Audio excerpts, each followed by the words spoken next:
Let's discuss how to find the exact value of a trigonometric function. Now, we know that we can plug things in our calculator. For instance, if we see sine of 48 degrees, type that in the calculator, we get an answer, easy enough. But there are lots of times that we can do the math without ever typing anything in the calculator. One of the first examples that we should be comfortable with, anytime we see those unit circle special triangle values. And so we already had a video that dealt with these, but just to kind of recap, let's say we had sine of 60 degrees. Well, depending on whether we want to look at the unit circle or the special triangle, we just kind of look at it. So if it's on the unit circle, we know we're dealing with that position, and the point at 60 degrees was the point 1/2 square root of 3 over 2. And because we're looking at sine and it's on the unit circle, we know we're dealing with the square root of 3 over 2. And so that's our answer. We just pull off that y coordinate because it is on the unit circle. Alternatively, we could look at the special triangles. And 60 degrees would be the larger angle. The opposite of that was the root 3. The hypotenuse is 2, and so we get root 3 over 2. Easy enough either way we do it. Let's say we have something a little bit larger. Let's say we have cosine of, let's say we have 210 degrees. Well, 210 we can view directly on the unit circle. It's down in the third quadrant, just past the 180. And we know that that x-coordinate would be a negative 1/2, and the y value root 3 over 2. Don't care about that y value, only care about the x value. And so the answer would be negative 1/2. Now, if we're using the special triangle approach there, we run into a little bit of difficulty because we don't have a triangle that deals with 210 degrees. We have the 30, 60, 90, we have the 45, 45, 90, but no 210. So let's back up a step. And even if we're going to use a unit circle, I said when we talked about the unit circle in that video that it's a lot to have to memorize that whole thing. We might be better off using the reference angles. So let me start by finding the reference angle. The reference angle for 210 is 30 degrees. But if I write this down right now, this is a false statement. And the reason it is false, remember when we use those reference angles, we are moving that same triangle all the way around our coordinate plane. Those are all supposed to be the same. They would have the same x distance away from the origin. The only difference is that distance might be positive or it might be negative. And so we have to consider, once we use a reference angle, have I changed the sign of my trig function? I always want to be thinking about which quadrant I'm in to think about the sign needed. And so what we said just a second ago, 210 is in the third quadrant. I know that in the third quadrant, cosine is a negative. So I have to put a negative on that cosine function. Now these two things are equal. And I might even ask you to do this. I might say, rewrite this trig function using the same trig function and the reference angle. This is how we would write it. I have to use the same trig function. I've listed my reference angle, but I've corrected the sign. So now that we have that 30 degrees, now I can go back and use my special triangles, or I could use just that first quadrant of my unit circle. If I look at 30 degrees, my adjacent is root 3, my hypotenuse is 2, so I get the same root 3 over 2 that I did just a second ago from the entire unit circle. But now I don't have to know the entire unit circle. I can concentrate on just that first quadrant, those 3 positions in the first quadrant, and I can think about what they would be. It's a lot less to have to memorize. That is also true when I start to get really, really large angles. So let's say I have the angle 405 degrees. Well, now that really doesn't show up even on the full unit circle because it's beyond a full rotation. And so I need to start by thinking about coterminal angles and then potentially reference angles as well. So I know I can subtract 360. When I subtract 360, I get the angle of 45 degrees. So when I wrote my cosine using reference angles, I had to stop and think about which quadrant it was in. If I'm using coterminal angles, I guarantee I haven't changed the sign because remember, coterminal angle that angle has the same terminal side as the initial angle. It's not going to change quadrants like we do when we use reference angles. So I guarantee these two things are equal. I don't need to consider which quadrant it's in to put a sign. Now if I'm going to simplify it further, I need to think about the quadrant. Well, 45 degrees I know is just in the first quadrant, and tangent's positive in the first quadrant, so my answer is 1. This works for degrees and for radians. So let's say that we had secant of, let's do 27 pi over 4. Well, 27 pi over 4, a lot larger than one rotation, so I need to take a few rotations off this time. And I know a full rotation is 2 pi, or 8 pi over 4 if I want a common denominator, and 8 goes into 27 3 times with a remainder of 3. So I can, with confidence, state that this is the same as 3 pi over 4, or the coterminal angle, I should say, is 3 pi over 4. So secant of 27 pi over 4 has to be the same as secant of 3 pi over 4. Now, my full unit circle would give this to me, but I'm going to choose to use my special triangles slash just the first quadrant of my unit circle. And so I want to get this to a reference angle, and my reference angle has to be smaller than pi over 2. The reference angle would be pi over 4. I will rely on you guys watching the earlier reference angle video to refresh on how to get these fairly quickly, but my reference angle is pi over 4. And so I know I'm still dealing with this secant function, but the question is, should it be positive or should it be negative? 3 pi over 4 was in which quadrant? That was in the second quadrant, and I know cosine is negative in that second quadrant, so it needs to be a negative secant of pi over 4. If I think about what secant of pi over 4 is, it is the square root of 2, so that would be my answer. So again, here I've used 2 steps to get there. I first write my secant using the coterminal angle, which I guarantee keeps my sign the same. And then because I used the reference angle, I needed to go back and think about what the sign should have been, and it should have been negative. This works not only with positives, but also with negatives. So let's take the cotangent of negative. Let's do 5 pi over 6. Well, if I think about negative 5 pi over 6, maybe I don't like negative angles. I don't think this is a very hard one to work with, but let's just say I didn't want to. So I could get to be a positive angle by using the coterminal angle. So if I add 12 pi over 6 to it, or 2 pi, I get 7 pi over 6.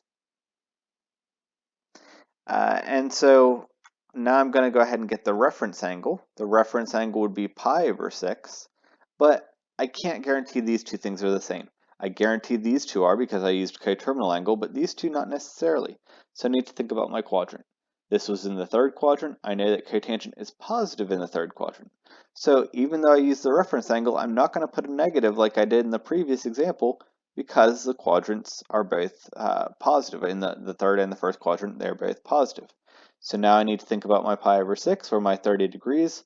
Cotangent is the adjacent over the hypotenuse, which means I'll get a ratio of sides of root 3.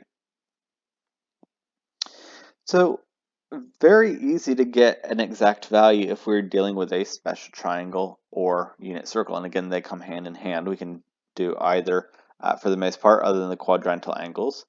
But these aren't the only types of problems we might be asked to find the exact value for.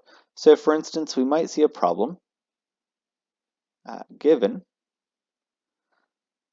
cosine theta is equal to 1 over 6 and tangent theta is less than 0. Find the exact value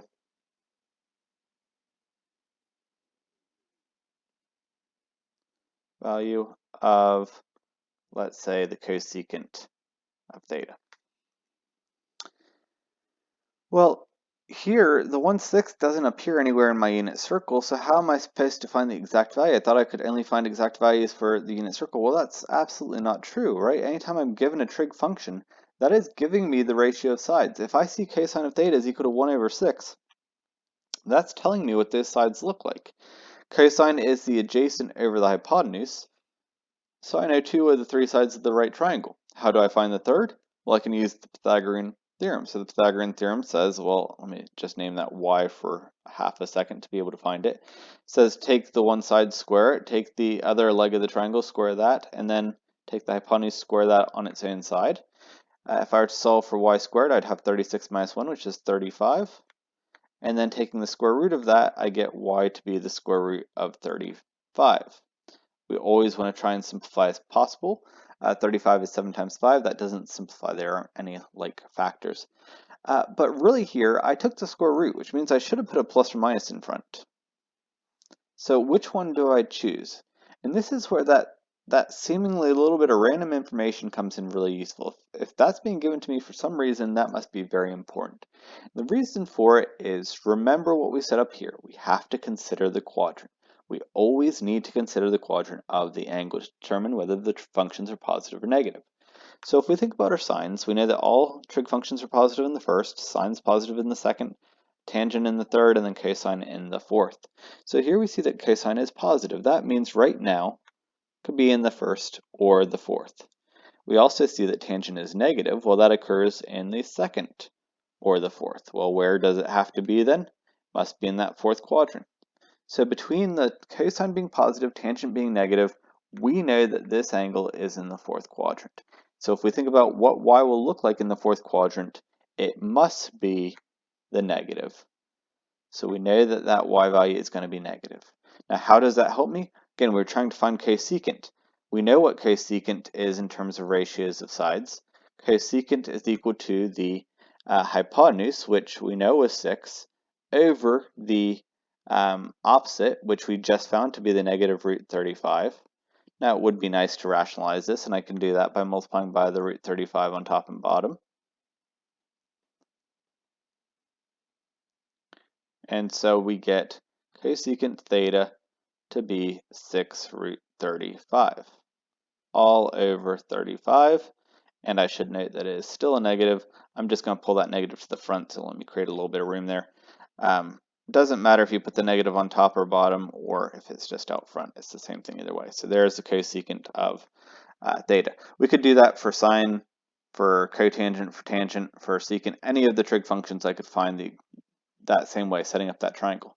So notice how a lot of times in these problems, I draw a picture first. And these, a lot of times, what was I doing? I was putting that angle down on paper first. Here, I've drawn the triangle first. Drawing yourself a picture really does do a lot for you. Trig is very visual. It is very physical. If we have a trig function, there is a triangle we can set up behind it. It doesn't matter how crazy the numbers are. So let's do another example with that same idea in mind.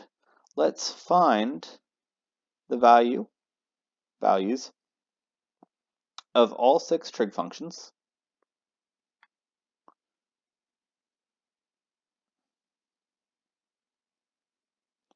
given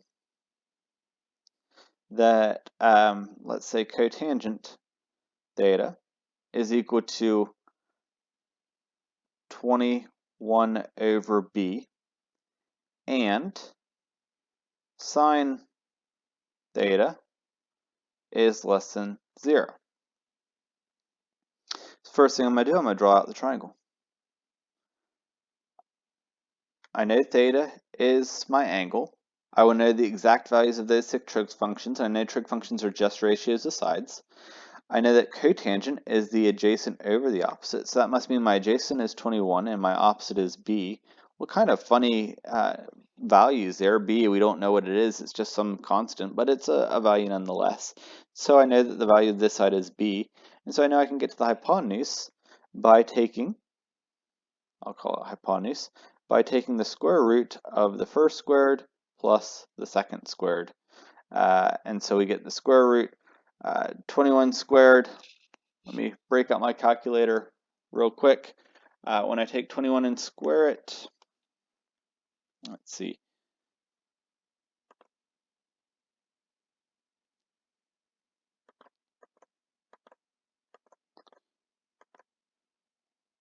We get 441. And then b squared is just b squared, so that doesn't clean up at all. There's my hypotenuse. It's not pretty, it's not a known value, but it's still an exact value. I have it in terms of my b. And so the last thing to consider is which quadrant I'm in.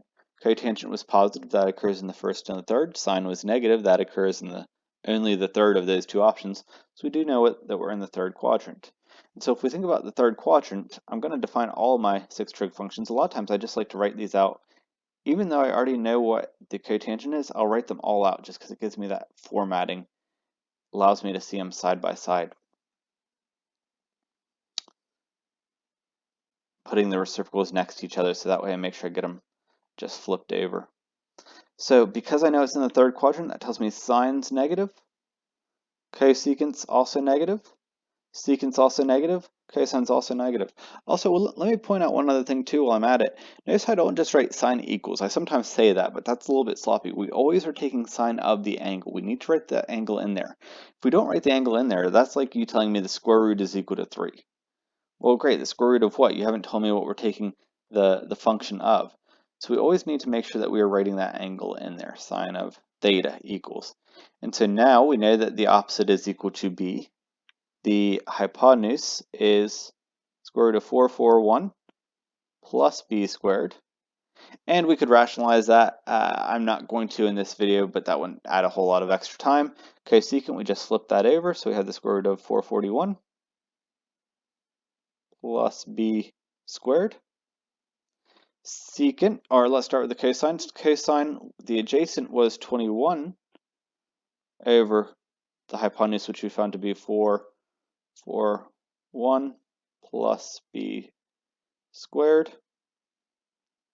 Clean that up a little bit.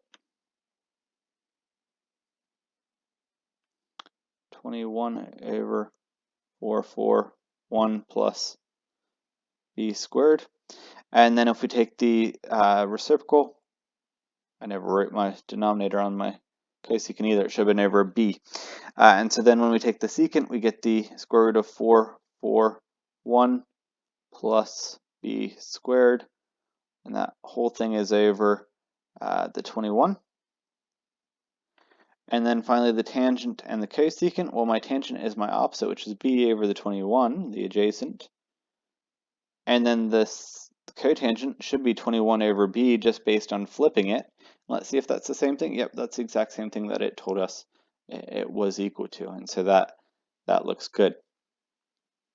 Let's do one more exact value problem, and we're going to work the opposite way. And I should note, these are not the only ways to find exact values. These are a few of the ways. We can be given some of the sides of the triangle, and it's not directly given to us, right? It could be given to us through a point, it could be given to us through a trig function, but somehow we know some of the sides of the trig function.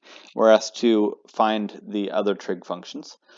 We could also be given an angle that we do know the exact value for. There are some other ways we can manipulate the identities. We have our reciprocal, our quotient, our Pythagorean.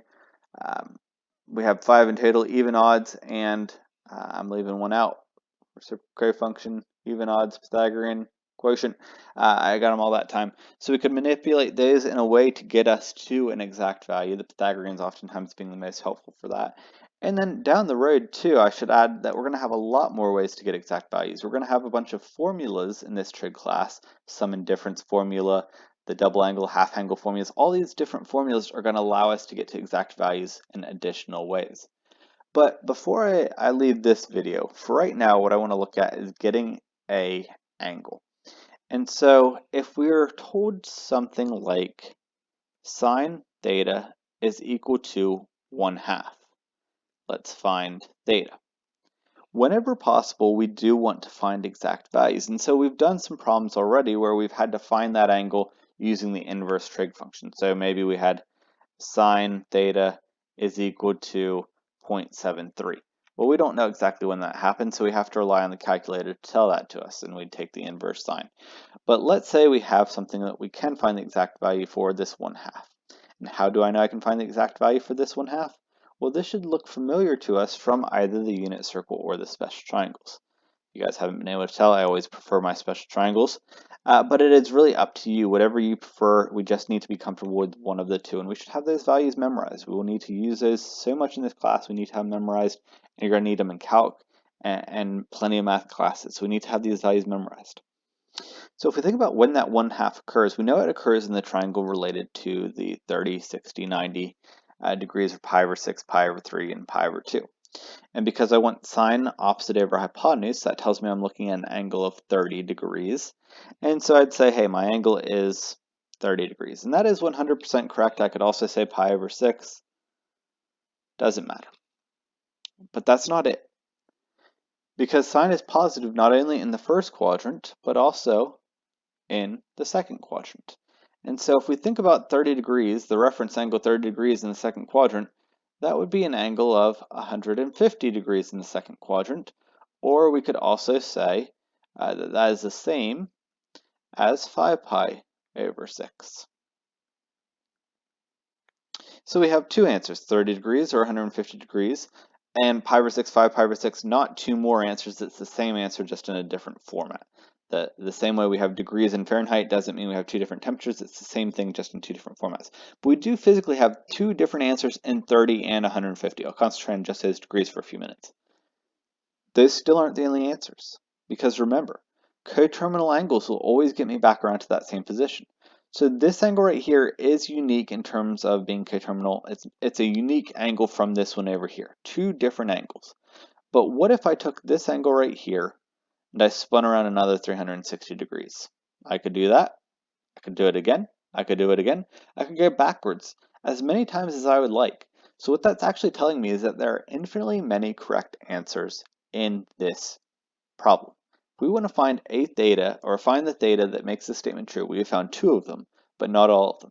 And so to indicate that we have infinitely many of them, we could write that out formally in terms of words. The angle of 30 or 150 or any coterminal angle of 30 or 150, all of those angles will solve the triangle. But there's a more concise way of writing it. What we can do is we can put a 360 n attached to both of those. Because we know that to get to a coterminal angle, we always add or subtract 360. And so I need to define this n here. What this n is n is any integer.